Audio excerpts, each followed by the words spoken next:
Hi all, welcome to Xylem technical only for engineers. നമ്മൾ ഈ ഒരു സെഷനിൽ RCCനെ കുറിച്ച്, അതായത് റീഇൻഫോഴ്സ് സിമന്റ് കോൺക്രീറ്റിനെ കുറിച്ച് കുറച്ച് കാര്യങ്ങൾ നിങ്ങളിലേക്ക് എത്തിക്കാൻ വേണ്ടിയാണ് വന്നത്. അതായത് എത്രയാണ് ഈ പറയുന്ന സബ്ജക്റ്റിൻ്റെ weightage in civil engineering exams, അതേപോലെ തന്നെ എങ്ങനെയായിരിക്കണം ഈ ഒരു RCC നമ്മൾ പ്രിപ്പറേഷൻ ചെയ്യുമ്പോൾ നമ്മൾ അതിൻ്റെ അപ്രോച്ച് എങ്ങനെയായിരിക്കണം. ആൻഡ് ഒരു എക്സൈറ്റിംഗ് കാര്യം എന്താണെന്ന് വെച്ച് കഴിഞ്ഞാൽ സൈലം പ്ലാറ്റ്ഫോമിലൂടെ, സൈലം ടെക്നിക്കൽ പ്ലാറ്റ്ഫോമിലൂടെ RCC മാത്രം നമ്മൾ വളരെ ചെറിയ ഫീസിൽ നിങ്ങളിലേക്ക് എത്തിക്കുകയാണ്. നിങ്ങൾ full civil engineering course purchase ചെയ്യേണ്ട ആവശ്യമില്ല. RCC സബ്ജക്റ്റ് മാത്രം നിങ്ങൾക്ക് എന്ത് ചെയ്യാൻ പറ്റും, നിങ്ങൾക്ക് പർച്ചേസ് ചെയ്യാം. RCC നിങ്ങൾക്ക് എന്ത് ചെയ്യാം, ആ ഒരു രീതിയിൽ തറോ ആക്കി എടുക്കാം. നോക്കിയാൽ ആദ്യത്തെ കാര്യം പറഞ്ഞ പോലെ തന്നെ RCC ഏതൊരു സിവിൽ എഞ്ചിനീയറിംഗ് കോമ്പറ്റീറ്റീവ് എക്സാംസ് നോക്കിക്കഴിഞ്ഞാലും വെയിറ്റേജ് മാരകമായ വെയിറ്റേജ് ആണ് കാണപ്പെടാറുള്ളത്. എസ്പെഷ്യലി നമ്മുടെ എക്സാംസിന്, അസിസ്റ്റന്റ് എഞ്ചിനീയറിംഗ് എക്സാംസുകളിൽ RCCയുടെ വെയിറ്റേജ് കഴിഞ്ഞ 2-3 കൊല്ലമായിട്ട് നമ്മൾ നോക്കിക്കഴിഞ്ഞാൽ 10 മുതൽ 16 മാർക്ക് വരെ, കൺസിസ്റ്റന്റ് ആയിട്ട് 16 മാർക്ക് വരെ RCC ചോദിച്ച ഒരു സിറ്റുവേഷൻ ആണ് നമുക്ക് ഇപ്പോൾ ഉള്ളത്. അതുകൊണ്ട് ഒരു കാരണവശാലും RCC പഠിക്കാതെ എക്സാം ഹാളിന്റെ പരിസരത്ത് പോലും പോവുക എന്ന് പറയുന്നത് അതൊരു നല്ല കാര്യമായിരിക്കില്ല. ക്ലിയർ അല്ലേ? RCC നിർബന്ധമായിട്ട് നമ്മൾ പഠിക്കണം. നോക്കിയേ, RCCയിലെ പ്രശ്നം എന്താ എന്ന് ചോദിച്ചു കഴിഞ്ഞാൽ പലരും പറയാറുള്ളത് ഈ പറയുന്ന RCC മനസ്സിലാക്കാൻ ബുദ്ധിമുട്ടുണ്ട് എന്നുള്ളതാണ് പറയപ്പെടുന്നത്. ഒരു ബുദ്ധിമുട്ടുമില്ല. ഇതിലെ മെയിൻ ഇഷ്യൂ എന്താണെന്ന് വെച്ച് കഴിഞ്ഞാൽ നിങ്ങൾ നോക്കണം, നമ്മൾ ഒരു മെയിൻ ആയിട്ടുള്ള ഒരു കൺസെപ്റ്റ് നമ്മൾ പറഞ്ഞെത്തിക്കണമെങ്കിൽ, RCCയിലെ ഒരു സിംഗിൾ കൺസെപ്റ്റ് ആണ് നമുക്ക് അറിയേണ്ടതെങ്കിൽ ഈ കൺസെപ്റ്റ് നമുക്ക് ഡയറക്റ്റ്ലി പറയാൻ പറ്റില്ല. ഈ കൺസെപ്റ്റ് അറിയണമെങ്കിൽ ഇതിന്റെ പുറകിൽ ചിലപ്പം 2-3 കൺസെപ്റ്റുകൾ പറഞ്ഞ് നമ്മൾ അത് വ്യക്തമാക്കി അറിഞ്ഞതിന് ശേഷം മാത്രമേ ഈ 4 കൺസെപ്റ്റും കൂടി ഒരുമിച്ച് കോറിലേറ്റ് ചെയ്യുമ്പോൾ മാത്രമേ നമുക്ക് ആ മെയിൻ കൺസെപ്റ്റ് മനസ്സിലാവുള്ളൂ. അതാണ് പരിപാടി. അപ്പം ഈ 1-ാമത്തെയും 2-ാമത്തെയും 3-ാമത്തെയും 4-ാമത്തെയും കൺസെപ്റ്റ് കേൾക്കാനും അത് മനസ്സിലാക്കാനുമുള്ള സമയം നിങ്ങൾ കൊടുക്കണം. നിങ്ങൾക്ക് ഇത് 4 കൺസെപ്റ്റ് നിങ്ങൾ മനസ്സിലാക്കൂ. ഇതെല്ലാം കൂടി കോറിലേറ്റ് ചെയ്ത് നമുക്ക് ആ മെയിൻ കൺസെപ്റ്റ് നമുക്ക് വളരെ തറവായിട്ട് ക്ലിയർ ചെയ്യാൻ പറ്റും. അതാണ് അതിൻ്റെ ഒരു പരിപാടി. അതാണ് പലരും പറയുന്നതിന്റെ റീസൺ RCC ഡിഫിക്കൽട്ട് ആണ്. ഇത് സ്ട്രക്ചറൽ അനാലിസിസിലും സ്റ്റീലിലും ഒക്കെ ഇത് തന്നെയാണ് പരിപാടി. സ്റ്റീലും എസ്എയും RCCയും ഡിഫിക്കൽട്ട് അല്ല.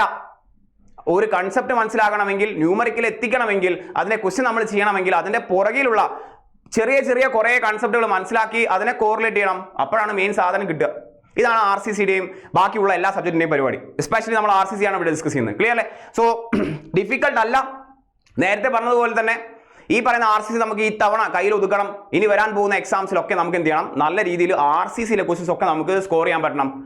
ഞാൻ വീണ്ടും ആവർത്തിക്കുന്നു, ഏതൊരു സിവിൽ എഞ്ചിനീയറിംഗ് കോമ്പറ്റീറ്റീവ് എക്സാംസും, അതിപ്പോ SSC JEE ആയിക്കോട്ടെ, RRB JEE ആയിക്കോട്ടെ, ആൻഡ് എസ്പെഷ്യലി നമ്മുടെ എക്സാം ആയിക്കോട്ടെ, ഹെവി വെയിറ്റേജ് ആണ് ഈ പറയുന്ന RCC കാണാറുള്ളത്. റിപ്പീറ്റേഷൻ ക്വസ്റ്റ്യൻസും കുറവാണ് ഈയിടെയായിട്ട്. പണ്ടൊക്കെ ഒരുപാട് റിപ്പീറ്റ് ക്വസ്റ്റ്യൻ കാണാറുണ്ടായിരുന്നു. നോക്കിയേ, SSC JEEയിലെ കാര്യം മാത്രം പറയുകയാണെങ്കിൽ അവിടെ നിങ്ങൾ പ്രീവിയസ് ഇയർ ക്വസ്റ്റ്യൻ മറിച്ച് നോക്കുമ്പോൾ ന്യൂമറിക്കലാണ് കൂടുതലും. ആൻഡ് അവർ നമ്മുടെ ഒരു ബീം തരും, ഒരു കോളം തരും, അല്ലെങ്കിൽ സ്ലാബ് തരും, അതിന് മുകളിലുള്ള ലോഡിംഗ് തരും, യെസ് അതിന്റെ എൻഡ് കണ്ടീഷൻസ് തരും. ഇങ്ങനെ കാണുമ്പോഴേക്ക് ആൾക്കാർ ഞെട്ടേണ്ട ആവശ്യമൊന്നുമില്ല. ഞാൻ പറഞ്ഞ പോലെ തന്നെ പല കൺസെപ്റ്റുകളും കൂടി ചേരുമ്പോഴാണ് മെയിൻ കൺസെപ്റ്റ് മനസ്സിലാവുക. സോ അതിൻ്റെതായ രീതിയിൽ സമയം കൊടുത്തുകൊണ്ട് വേണം നമ്മൾ എന്ത് ചെയ്യാൻ, പ്രിപ്പയർ ചെയ്യാൻ വേണ്ടിയിട്ട്. സൈലം പ്ലാറ്റ്ഫോമിലൂടെ നമ്മൾ RCC മാത്രം നിങ്ങളിലേക്ക് എത്തിക്കുകയാണ് വളരെ ചുരുങ്ങിയ ഫീസിൽ. നോക്കി അതിന്റെ കുറച്ച് ഫീച്ചേഴ്സുകൾ പറയാം. യെസ്, എല്ലാ സിവിൽ എഞ്ചിനീയറിംഗ് കോമ്പറ്റീറ്റീവ് എക്സാംസിന് വേണ്ടിയും ഈ പറയുന്ന നമ്മുടെ പ്രോഗ്രാം, ഈ RCC ക്ലാസ്സസ് സ്യൂട്ടബിൾ ആയിരിക്കും. നോക്കിയ ക്ലാസ് ഡീറ്റെയിൽസ് നമ്മൾ പറയുകയാണെങ്കിൽ 70+ അവേഴ്സ് ആണ് നമ്മൾ ക്ലാസ് പ്രൊവൈഡ് ചെയ്യുന്നത്. 70+ അവേഴ്സ് പറയുമ്പോൾ എല്ലാ സാധനങ്ങളും അതിൽ ഇൻക്ലൂഡഡ് ആയിരിക്കും ഡീറ്റെയിൽ ആയിട്ട്. അതേപോലെ തന്നെ ഡെയിലി നമുക്ക് 1 to 2 hour per day sessions ഉണ്ടാവും. ആൻഡ് വീക്ക്ലി 5 to 6 days ആണ് നമ്മുടെ ക്ലാസ് പ്രൊവൈഡ് ചെയ്യുന്നത്. ക്ലിയർ അല്ലേ? 70+ അവേഴ്സ് ആണ് നമ്മൾ ഇത്തരത്തിൽ പ്രൊവൈഡ് ചെയ്യപ്പെടുന്നത്. ക്ലാസ് ഡീൽ ചെയ്യുന്നത് ഞാനാണ്. RCC നമുക്ക് തറവാക്കണം ഇത്തവണ. ഫുള്ള് നമുക്ക് മനസ്സിലാവണം. കൺസെപ്റ്റ് മനസ്സിലാക്കി മുന്നോട്ട് പോകാം. ബൈ ഹാർട്ട് ചെയ്തിട്ട് കാര്യമില്ല. നമുക്ക് അതിന്റെ പുറകിലുള്ള റീസൺ പറയണം. കാരണം എന്താണ്? നോക്കിയേ, സ്റ്റേറ്റ്മെന്റ് ടൈപ്പുകൾ കൂടുതൽ വരുന്ന ഒരു സമയമാണ്. സ്റ്റേറ്റ്മെന്റ് ടൈപ്പ് ക്വസ്റ്റ്യൻസ് എന്ന് പറഞ്ഞു കഴിഞ്ഞാൽ നമുക്ക് 4 സ്റ്റേറ്റ്മെന്റ് വായിക്കണം, എല്ലാം ശരിയല്ലേ അല്ലെങ്കിൽ ഒന്നും ശരിയല്ല എന്നൊക്കെ തോന്നിയേക്കാം. സോ ഒരു സാധനം പഠിക്കുമ്പോൾ അതിന്റെ പുറകിലുള്ള റീസണും കൂടി അറിയണം. അങ്ങനെ പഠിച്ചു നോക്കിയേ, സാധനം എളുപ്പമായിരിക്കും.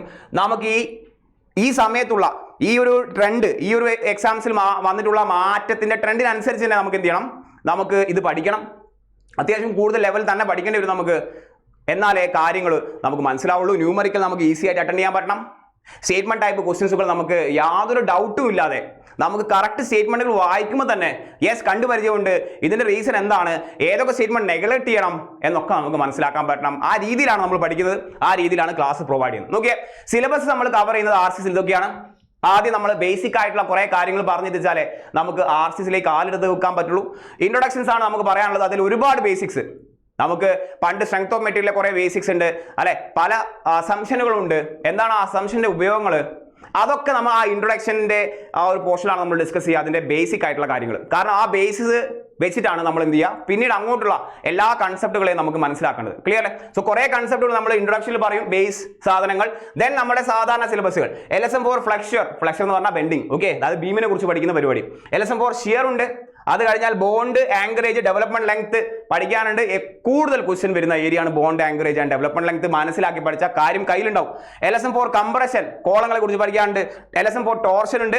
Then design of slab, very important. Then കൂടുതൽ ക്വസ്റ്റ്യൻ വരുന്ന അടുത്തൊരു ഏരിയ എന്ന് പറഞ്ഞാൽ പ്രീ സ്ട്രെസ് കോൺക്രീറ്റ് ആണ്. ലാസ്റ്റ് വൺ ഈസ് നമ്മുടെ ഫൂട്ടിങ്സ് ആണ്. ഇതാണ് ഏറ്റവും കൂടുതലും എല്ലാ എക്സാംസിലും കാണപ്പെടുന്ന RCCയുടെ സിലബസ്. എല്ലാം നമ്മൾ ഡീറ്റെയിൽ ആയിട്ട് കവർ ചെയ്യും. ഞാൻ ആവർത്തിക്കുന്നു, ന്യൂമറിക്കൽ സെഷൻ അടക്കം നമ്മൾ അതിൽ അറ്റൻഡ് ചെയ്യണം. ന്യൂമറിക്കൽ ചെയ്താലേ കൺസെപ്റ്റ് മനസ്സിലാവുള്ളൂ കേട്ടോ. നിങ്ങൾ നോക്കിയ തിയററ്റിക്കൽ പോയിന്റുകൾ മാത്രം നോക്കി പോയിട്ട് ഒരു കാര്യം ഉണ്ടാവില്ല. ഇത് RCC ആണ്, സ്റ്റീൽ ആയാലും സ്ട്രക്ചർ ആയാലും ഒക്കെ അങ്ങനെ തന്നെയാണ്. നമ്മൾ അതിന്റെ ന്യൂമറിക്കലും കൂടി ചെയ്യുമ്പോഴേ ആ തിയറിയുടെ ഒരു കൺസെപ്റ്റും അടിത്തറ നമുക്ക് സെറ്റ് ആവുള്ളൂ. സോ ന്യൂമറിക്കൽ എന്തായാലും ചെയ്യും, നിങ്ങൾ ആ ഒരു മൈൻഡ് സെറ്റ് തന്നെ ഉണ്ടാവണം. നെക്സ്റ്റ് നോക്കിയേ, ഈ പറയുന്ന ക്ലാസ്സസിൽ നമ്മൾ ഡെയിലി ലൈവായിട്ട് തന്നെ ക്വസ്റ്റ്യൻസ് നമ്മൾ പ്രൊവൈഡ് ചെയ്യാറുണ്ട്. Classes live plus record classes ആണ്. ആൻഡ് ക്ലാസ് കഴിഞ്ഞ് കഴിഞ്ഞാൽ ക്ലാസ് നോട്ടുകൾ PDF ആയിട്ട് നിങ്ങൾക്ക് അവൈലബിൾ ആയിരിക്കും. വർക്കൗട്ട് സെഷൻ, ഓരോ സെഷൻ കഴിയുമ്പോഴും നമുക്ക് അതിന്റെ corresponding questions, theoretical, numerical, statement type എല്ലാ ക്വസ്റ്റ്യൻസ് നമുക്ക് ചെയ്യണം. ടൈം മാനേജ്മെന്റ് പ്രാക്ടീസ് ആണ് അല്ലെ. അതായത് നമുക്ക് ന്യൂമറിക്കൽ ചെയ്യുമ്പോൾ ഏതൊക്കെ രീതിയിലായിരിക്കണം സബ്സ്റ്റിറ്റ്യൂഷൻ അല്ലെ. നമ്മൾ ഏരിയ പുറത്ത് കാൽക്കുലേറ്റ് ചെയ്തിട്ട് നമ്മുടെ മെയിൻ ഇക്വേഷനിൽ ഏരിയ ഇടുന്ന പരിപാടി ഒന്നും അല്ല. നമ്മുടെ മെയിൻ ഇക്വേഷനിൽ തന്നെ നമ്മൾ എന്ത് ചെയ്യണം, എല്ലാ സബ്സ്റ്റിറ്റ്യൂഷനും ചെയ്യണം. യൂണിറ്റിന്റെ കൺവേർഷൻസ് പലരും തെറ്റിക്കുന്നതാണ്. സിമ്പിൾ സാധനമാണ്. യൂണിറ്റിന്റെ കൺവേർഷൻസ് ഒക്കെ സിമ്പിൾ ആയിട്ട് ചെയ്യാൻ പറ്റണം. യെസ്, റെഗുലർ ആയിട്ടുള്ള ടെസ്റ്റ് സീരീസ് ഉണ്ടാവും. And definitely doubt clearance and yes question paper discussion നമ്മൾ ചെയ്യുന്നതായിരിക്കും. ലൈവ് പ്ലസ് റെക്കോർഡഡ് ക്ലാസ്സസ് ആണ് നമ്മൾ പ്രൊവൈഡ് ചെയ്യുന്നത്. നോക്കിയേ, RCC മാത്രമാണ് പറയുന്നത്. മൊത്തം സിവിൽ എഞ്ചിനീയറിംഗ് കോഴ്സ് നിങ്ങൾ പർച്ചേസ് ചെയ്യേണ്ട ആവശ്യമില്ല. ഏറ്റവും ഡിഫിക്കൽട്ട് ആയിട്ടുള്ള, ഏറ്റവും ഇമ്പോർട്ടൻ്റ് ആയിട്ടുള്ള ഒരു ടോപ്പിക്കാണ്, സബ്ജക്റ്റാണ് RCC. വെയിറ്റേജ് ഗംഭീരമായ കൂടുതലാണ്. സാധനം മനസ്സിലാക്കിയ ഉറപ്പായിട്ടും ഈ ഒരു സെഷനിലെ എല്ലാ മാർക്കും നമുക്ക് അറ്റൻഡ് ചെയ്യാൻ പറ്റും. നോക്കിയേ, ഈ പറയുന്ന RCC മാത്രം നിങ്ങളിലേക്ക് എത്തുന്നത് 1799 രൂപയ്ക്കാണ്. ഓക്കെ, കോഴ്സിന്റെ ഡീറ്റെയിലുകൾ, ബാക്കിയുള്ള എല്ലാ ഡീറ്റെയിലുകളും അന്വേഷിച്ചറിയാൻ വേണ്ടി ഈ കാണുന്ന നമ്പറിൽ കോൺടാക്ട് ചെയ്യാം. വീണ്ടും ആവർത്തിക്കുന്നു, RCC ആണ്, മഹാ ഇമ്പോർട്ടൻ്റ് ആണ്. നമുക്ക് ഇനി അങ്ങോട്ട് വരാനുള്ള എല്ലാ എക്സാംസിലും RCC നമുക്കൊരു പേടി സ്വപ്നം ആവരുത്. ഞാൻ ആവർത്തിക്കുന്നു, അത് ടഫ് അല്ല. നമ്മൾ അതിൻ്റെ പഠിക്കുന്ന രീതി വ്യത്യാസമുണ്ട്. കൺസെപ്റ്റുകൾ മനസ്സിലാക്കണമെങ്കിൽ അതിന്റെ പുറകിലുള്ള മറ്റു പല കഥകളും നമുക്ക് മനസ്സിലാക്കണം. എന്നാൽ മാത്രമേ മെയിൻ കൺസെപ്റ്റ് മനസ്സിലാവുള്ളൂ. ക്ലിയർ അല്ലേ? ഇത്രയും കാര്യങ്ങൾ പറയാൻ വേണ്ടിയാണ് ഈ ഒരു സെഷൻ നമ്മൾ വന്നത്. സോ നമുക്ക് മറ്റൊരു സെഷനിൽ ഇത്തരത്തിലുള്ള ഇൻഫോർമേറ്റീവ് വീഡിയോ ആയിട്ട് വീണ്ടും കാണാം. അതുവരെ എല്ലാവർക്കും താങ്ക് യു.